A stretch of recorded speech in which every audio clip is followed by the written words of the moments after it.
নমস্কার বন্ধু, Malay Mukhopadhyay, confederation of state government employees. দেখুন, আগামী সোমবার অর্থাৎ 22 তারিখ রাজ্য বাজেট।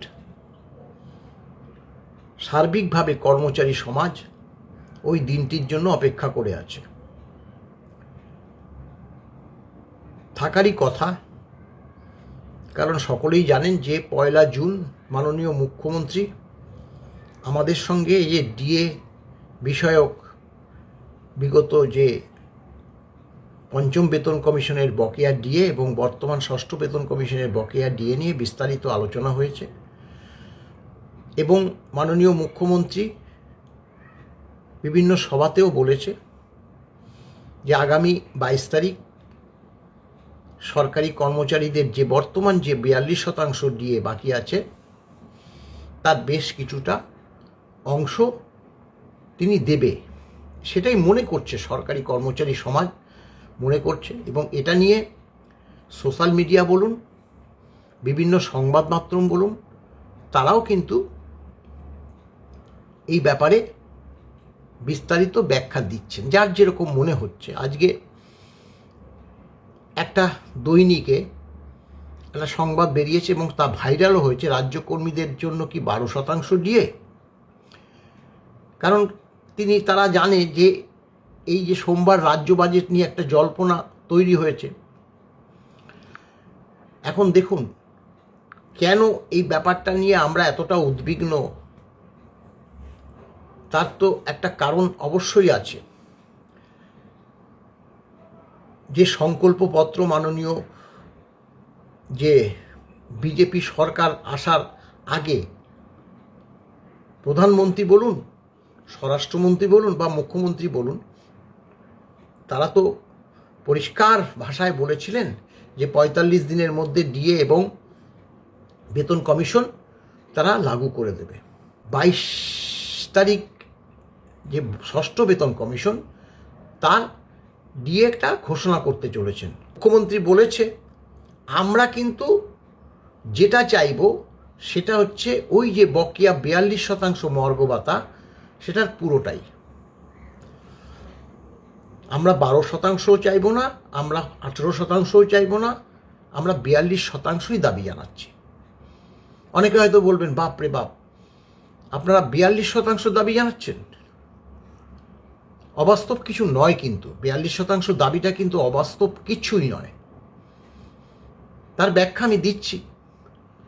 দেখুন, পঞ্চম বেতন কমিশনে বিগত তৃণমূল সরকার বেতন কমিশন যখন কাছে চলে এসছে, 1/1/19-এ 25% মর্গ ভাতা একসঙ্গে দিয়েছিল 4 কিস্তি, এবং সেটা আমরা এনজয় করেছিলাম 1 বছর, অর্থাৎ 31/12/2019। তারপরে 20 থেকে নয়া বেতন আমরা হাতে পেয়েছিলাম। ডিএ আমরা পাইনি, সে 21 সাল থেকে 3%, 4% এরকম করে আজকে 18% ডিএ এসে দাঁড়িয়েছে। সরকার পরিবর্তন হয়েছে, কেন্দ্রীয় সরকারের যে ডিএ, শুধু কেন্দ্রীয় সরকার না, অধিকাংশ রাজ্য সরকারের ডিএ আজকে 60%, অর্থাৎ ফারাক হচ্ছে 42%। তাহলে 42% ডিএ যদি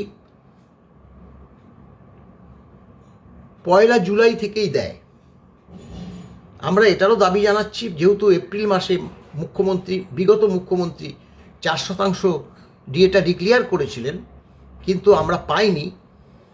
1 এপ্রিল থেকেই এই বকেয়াটা আমাদের কিন্তু দেওয়া উচিত। 1 এপ্রিল থেকে ডিসেম্বর 26, কারণ 1/1/27 থেকে নতুন বেতন কমিশন লাগু হচ্ছে। তাহলে 1/1/27 থেকে যদি নয়া বেতন লাগু হয়, তাহলে এই যে 60% ডিএটা বেতনের সঙ্গে মার্জ হয়ে তারপরে নয়া বেতন গঠন হবে, 0% ডিএ থাকবে। তাহলে 42% ডিএটা কিন্তু আমরা এনজয় করছি। জুলাই থেকে দিলে 6 মাস, এপ্রিল থেকে দিলে 8 মাস, আর ওখানে 25% ডিএটা কিন্তু আমরা পেয়েছিলাম 12 মাস। তাহলে দেখুন সেটা কিন্তু হরে ধরে প্রায় একই। 12 মাস 25% পেয়েছিলাম, 42% 6 বা 8 মাস পাবো। ফারাকটা কিন্তু বেশি থাকবে না। নয়া সরকার এসছে এবং 42% যদি এখন তার যদি 12%, এই যে আজকে যে খবরের কাগজের সংবাদপত্রতে প্রকাশ পেয়েছে 12% কি ডিএ পেতে চলেছে, তাহলে 12 যদি পাই তাহলে 18 আর 12-তে গিয়ে দাঁড়ালো 30%, অর্থাৎ আরও 30% বাকি থাকবে তখন। তাহলে এই 30% ডিসেম্বর মাসের মধ্যে যে কোনো একটা সময় দিতে হবে। সেটা হয়তো গিয়ে একদম যদি শেষে দেয়, পুজোর সময় গিয়ে দেয় বা অক্টোবর মাসে গিয়ে দেয়, তাহলে তো 2 মাস এনজয় করব। আমাদের তাতে কিন্তু খুব একটা বেশি লাভ হবে না। 42% ডিএটাই রাজ্য সরকার ঘোষণা করুক, আমরা কিন্তু এটাই চাইছি। তো পঞ্চম বেতন কমিশনের যে বকেয়া ডিএ সর্বোচ্চ আদালতের নির্দেশ অনুসারে, সেটা কিন্তু সরকার আমাদের কাছে এখনো তুলে দিতে পারেনি। আপনারা সকলেই জানেন যে এক শ্রেণীর সরকারি কর্মচারীরা এই সরকারের নিয়ম অনুসারে কিছুটা ডিএ দিয়ে থাকলেও কলকাতা কর্পোরেশন এলাকায় যারা বসবাস করে তারা এখনো পায়নি গ্র্যান্টিন এইডের কর্মচারীরাও। দেখুন, অথচ 1 জুন আমাদের সঙ্গে মাননীয় মুখ্যমন্ত্রীর বৈঠক হলো, হঠাৎ করে তার আগের দিন 1/4/8 থেকে 31/12/15 পর্যন্ত যারা অবসর নিয়েছে তাদের একটা বকেয়া দিয়ে ঢুকিয়ে দিয়েছে। কত শতাংশ দিল, কিভাবে দিল, সেটা কিন্তু আমাদের জানা নেই। আমাদের জানার অধিকার আছে না? এখনো পর্যন্ত কিভাবে দিল সেটা কিন্তু অর্থ দপ্তর কাউকেই জানায়নি। এবং এই যে কলকাতা কর্পোরেশনের অধীনে যারা থাকে সেটা নিয়ে বিস্তর আলোচনা হয়েছে। আমি সেখানে উপস্থিত হয়ে মাননীয় মুখ্যমন্ত্রীকে বলেছি যে দেখুন, এটা দেখুন আপনারা, অবসরপ্রাপ্ত যে সকল কর্মচারী, শুধু তাদেরই,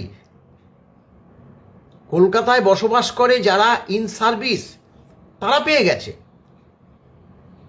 তারা ক্যাশে পেয়েছে গ্রুপ ডিরা,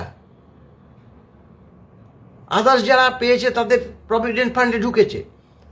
তাহলে অবসরপ্রাপ্ত কর্মচারীরা কেন এখনো এইভাবে ডিপ্রাইভ হবে? 1 তারিখে আলোচনায় এই কথা তুলে ধরেছি, আজকে 20 তারিখ, 20 দিন হয়ে গেল, 2 দিনও লাগার কথা না। ব্যাংকগুলো কেন দিচ্ছে না?